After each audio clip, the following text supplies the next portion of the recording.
Olá, eu sou Luiz Antônio Simas e ao lado de Ney Lopes eu participei escrevendo os textos e fazendo um trabalho de curadoria da exposição Semba Samba, Corpos e Atravessamentos, com concepção artística dos carnavalescos Leonardo Bora e Gabriel Haddad. Nós estamos aqui na entrada da exposição. Eu estou aqui cercado por imagens de Oxum, imagem de Exu, imagens de Oxóssi, para apresentar a vocês a exposição do Museu do Samba, Semba Samba, Corpos e Atravessamentos. Vamos conhecer a exposição. Para nos encaminhar à exposição, a gente vai passar aqui pelas escadas com a instalação Raízes de Lá, do Orlando Sérgio. E aí a gente começa a nossa aventura, que sairá da África, cruzará o Atlântico e chegará aos terreiros do samba cariocas.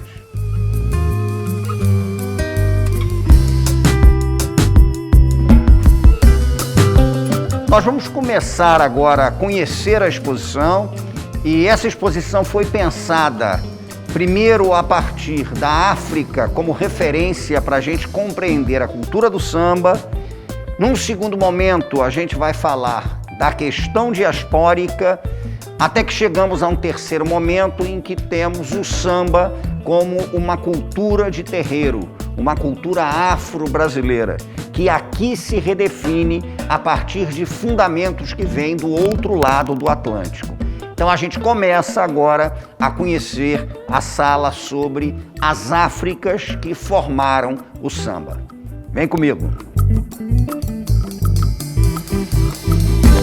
Semba Samba. O léxico da língua coco e do povo quioko de Angola registra um verbo samba com o sentido de cabriolar, brincar, divertir-se como cabrito. No idioma kikongo, palavra de grafia semelhante, samba, designa uma espécie de dança em que um dançarino bate contra o peito de outro. Segundo as primeiras hipóteses, o étimo do termo samba seria o verbo quimbundo semba, na acepção de rejeitar, separar, em referência ao movimento físico produzido na umbigada, que é a característica principal das danças dos povos bantus na África e nas Américas. Ainda que seja impossível cravar uma etimologia precisa para samba, percebemos que todas as hipóteses aventadas dialogam com a ideia de que o samba é ligado à corporeidade. A viagem da palavra samba. Nas comunidades tradicionais africanas, ninguém faz música ou dança apenas para se divertir. É por meio da música que os grupos celebram sua alegria de viver, suas solenidades, sua religiosidade, seu trabalho, sua coragem, suas realizações. A cada etapa da vida humana, nascimento, puberdade, maioridade, casamento, morte, corresponde também um tipo de música. Mas a captura, a escravização e o tráfico de africanos para as Américas, do século XVI até o XIX, representaram a interrupção brutal dessas tradições. Submetidos à escravidão, homens, mulheres e crianças perdiam suas referências comunitárias, familiares e pessoais. Mesmo assim, por si e por seus descendentes, os escravizados africanos marcaram profundamente as culturas de todos os lugares para onde vieram, a começar pelas Américas. Integração artística. Fitas de personalidades do samba. Para agradecer a ancestralidade africana, amarre uma fita com nomes de personalidades do mundo do samba nas tramas que representam as encruzilhadas do Atlântico. Não esqueça também de fazer um pedido. Vou amarrar a minha fita Carmen, Nelson, Natal, Heitor, Fuleiro, Clementina, fazendo o meu pedido. Nós vimos então a sala que representa as Áfricas que foram fundamentais na configuração do samba no Brasil, e agora a gente vai passar aqui por uma instalação que representa a travessia do Atlântico para a gente pensar um pouquinho a questão da diáspora É isso que a gente vai observar agora. A diáspora de mais de 4 milhões de africanos para o Brasil, cruzando o Atlântico nos porões dos navios negreiros, é uma tragédia que ainda deixa marcas profundas na história brasileira. Nenhum país do mundo recebeu um número maior de africanos escravizados do que o Brasil, nos mais de 300 anos em que a mão de obra vinda do outro lado do oceano sustentou a economia mercantil da colônia e do império. O Atlântico como encruzilhada. Se toda diáspora é uma tragédia que dispersa, toda cultura de diáspora acaba sendo um empreendimento inventivo de aglutinação e reconstrução em outros territórios de tudo aquilo que foi destroçado. Os laços comunitários, as redes de sociabilidade, as relações de pertencimento, as identidades, os modos de ser e estar no mundo. O samba como complexo cultural e o corpo como terreiro. Mais do que gênero musical ou bailado coreográfico, o samba é elemento de referência de um complexo cultural que dele sai e a ele retorna. No samba vivem saberes que circulam, formas de apropriação do mundo, construção de identidades comunitárias, hábitos cotidianos, jeitos de comer, beber, vestir, enterrar os mortos, celebrar os deuses, louvar os ancestrais. Depois da gente ter passado pelas raízes do samba, ter visitado a Sala da África, ter atravessado o Atlântico, a gente finalmente chega à sala que vai falar do samba brasileiro.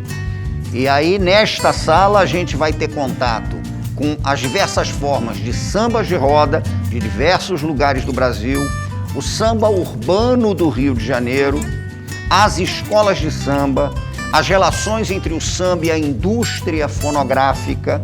Então, é uma sala que, depois que partimos da África e cruzamos o Atlântico, é uma sala que falará basicamente sobre essa grande experiência civilizatória que é o samba brasileiro. Samba roda. As danças dos rituais e cerimônias africanos foram adaptadas à realidade da escravidão no Brasil e nos demais países onde houve trabalho escravo. E dentre elas, as danças coletivas de roda foram as que melhor sobreviveram. No centro da roda, um dançarino ou dois executavam figurações com muita agilidade ao som de um solista que puxava o canto, para que o coro dos que compunham a roda respondesse. Em meio à dança, de tempos em tempos, um dos dançarinos se aproximava da roda e nela dava ou simulava uma umbigada, com isso chamando aquele ou aquela em quem tocara para trocar de lugar consigo na roda. Essa forma originou um tipo de dança que em cada lugar do Brasil recebia um nome: jongo, lundu, xiba, coco, etc. E o samba em suas várias modalidades: samba rural paulista, com destaque para o Vale do Paraíba, samba de viola, pois a roda, o coro, os passos ágeis dos solistas, a umbigada, continuam sendo as características do samba de roda da Bahia. Pequena África é uma expressão usada pelo cineasta e escritor Roberto Moura, baseado numa afirmação de Heitor dos Prazeres, segundo a qual a Praça 11 era uma África em miniatura, para designar o território ocupado pela comunidade baiana do Rio de Janeiro.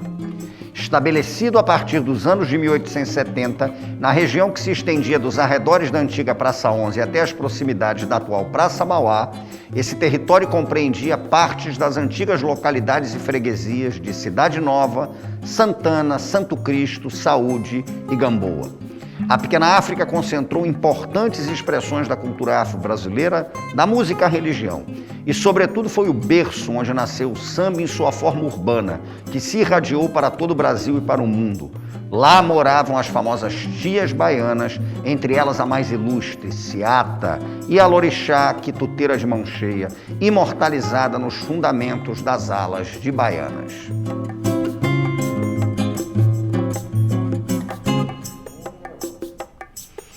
Depois de passar pelas diversas variações do samba de roda e do samba da pequena África do Rio de Janeiro, nós chegamos às escolas de samba. E aí vocês poderão observar, quem conhecer a exposição vai perceber isso, que em relação às escolas de samba nós temos diversas imagens, ressaltamos a corporeidade presente nos desfiles de escolas de samba e mostramos como é que a partir de um certo momento as próprias escolas de samba começaram a pensar nos seus enredos, com seus carnavalescos, suas componentes, seus componentes, a presença da africanidade na experiência do samba brasileiro. Vamos conhecer. Quizombas carnavalescas. No começo da década de 1970, o compositor Martinho da Vila fez sua primeira viagem a Angola. Desde então, conhecendo outros países africanos de língua portuguesa e voltando outras vezes a Angola, ele se tornou uma espécie de embaixador informal do movimento de fortalecimento cultural da lusofonia pela União das Nações Falantes do Português. Também na década de 70 era fundado, sob a liderança do compositor Candeia, o Grêmio Recreativo de Arte Negra e Escola de Samba Quilombo, como um polo para a irradiação de conteúdos afro-brasileiros em oposição às novas concepções então vigentes na gestão das grandes escolas de samba. Mas o líder faleceu em 1978, restando a semente do sonho. Não obstante, em 1988, nas celebrações do centenário da abolição, a Escola de Samba Unidos de Vila Isabel, com um enredo concebido por Martinho, venceu pela primeira vez o campeonato entre as principais escolas de samba cariocas. O desfile da Vila, bonito, forte, vibrante e sem luxo, foi considerado então um dos melhores, mais originais e expressivos da época. Desde então, são inúmeros os exemplos de escolas que desenvolveram enredos ligados ao inesgotável universo das afro-brasilidades, como Unidos do Viradouro e Acadêmicos do Grande Rio, campeã e vice-campeã, respectivamente, do Carnaval de 2020. E, finalmente, nós chegamos à conclusão da nossa exposição com uma instalação Pernas, com um texto reflexivo importante do Leonardo Bora e do Gabriel Haddad sobre a relevância dos corpos que atravessam as avenidas nos desfiles das escolas de samba e, simbolicamente, a gente fecha com a chave da cidade, a chave que é entregue ao Rei Momo quando começa o carnaval, porque isso não é um fechamento. A exposição que vocês têm no Museu do Samba, a rigor, pretende ser uma grande abertura para que a gente cada vez mais reflita e vivencie o universo do samba, essa grande aventura afro-brasileira.